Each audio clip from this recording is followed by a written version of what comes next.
وعباد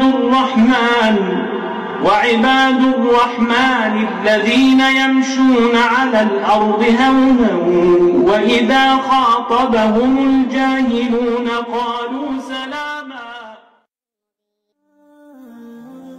Describe him to me. And Muslims, look at the description of your Rasul. And for some, this would be the first time you hear what your Prophet looked like. I saw a man of striking appearance.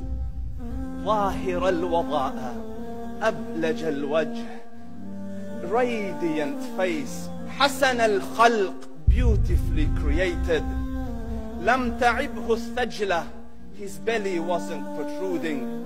ولم تزر به السعلة, nor was his head disproportionate and small. وسيم قسيم, proportionate and delicate, finely made, a specimen of a creation.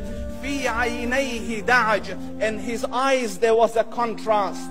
The dark was immensely dark, the white was excessively white. وفي أشفاره وطف, and his eyelashes were long. وفي صوته صهل, and in his voice was a natural echo. وفي عنقه سطع, and his neck was elegantly long. وفي لحيته كثاثة, his beard was full and thick. أزج أقرن, his eyebrows were arched, but they were not joint, it was separated. In summit, فعليه الوقار, when he was silent, dignity covered him. وإن تكلم سماه وعلاه البهاء, and when he spoke, it was audible and clear, almost commanding and overtaking. أجمل الناس وأبهاهم من بعيد, from afar the most striking and outstanding in appearance. وأحسنهم وأجملهم من قريب, and when he came near, the best of them and the most handsome of them in closeness. حلو المنطق, such an exalted and sweet level of logic. Like when he used to speak, it was so coherently logical, it was smooth and easy to understand. فصل لا نزر ولا هذر, he was to the point, not excessive, nor too short.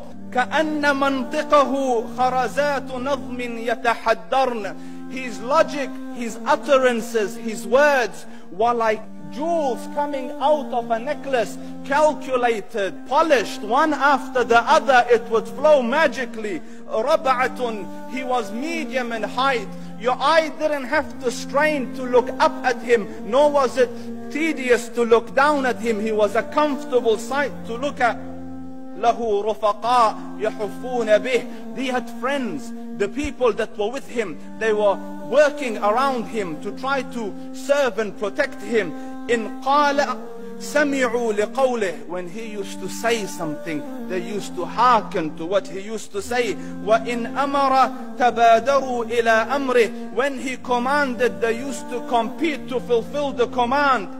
This is Muhammad Rasulullah. This is Muhammad Rasulullah. Anas ibn Malik says, he says, I came out one night, it was the full moon night.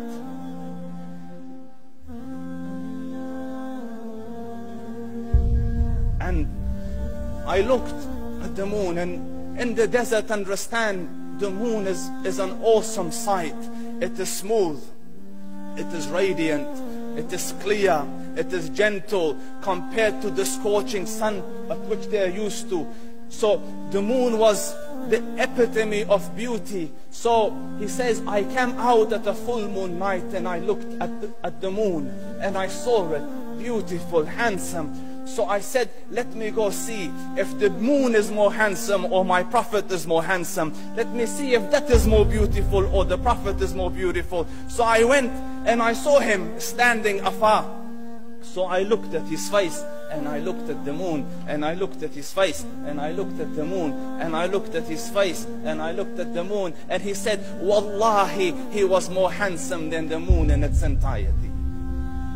That that is just the look of your Rasul. And the Prophet sallallahu alaihi wasallam was mind-bogglingly handsome, but his handsomeness was covered with waqar and jalal and hayba. The Sahaba say, when we used to sit at his feet, two feelings conflicting would come on the heart. The first one, you wanted to look at him. You wanted to behold the majesty of his face. And when you wanted to look up, shyness used to overtake you, so you used to look down. Amr ibn al-As says, I sat with him many times, but if you ask me to describe his face, I can't describe it. I wouldn't be able to look up to him ijlalan wa ta'zeeman. I couldn't look up at him. And that is why he didn't have the problems that Yusuf alayhi salam had. Because it was difficult to penetrate the awe and the splendor of the Rasul.